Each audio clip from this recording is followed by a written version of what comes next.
நம்பியாண்டார் நம்பிகள் திருநாவுக்கரசருடைய தேவார பதிகத்தின் எண்ணிக்கையாக சொல்லுகிற பொழுது 49,000 பாடல்கள் என்று குறிப்பிடுகிறார்.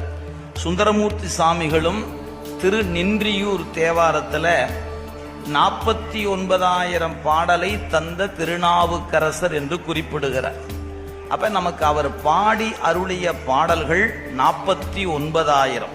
அதை நம்பியாண்டார் நம்பிகள் குறிக்கும் போது சொல்வார், பதிகம் 700 பகரும் மா கவி யோகி.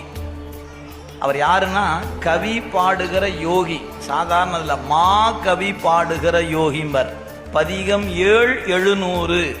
எனவே 49,000 பாடல்களை பாடியவர் திருநாவுக்கரசு பெருமான். ஆனால் நமக்கு கிடைக்கப்பெற்ற பாடல்கள் 3064 பாடல் தான் மொத்தமாகவே கிடைக்கப்பெற்று இருக்கிறது. 4, 5, 6 என்பதில்.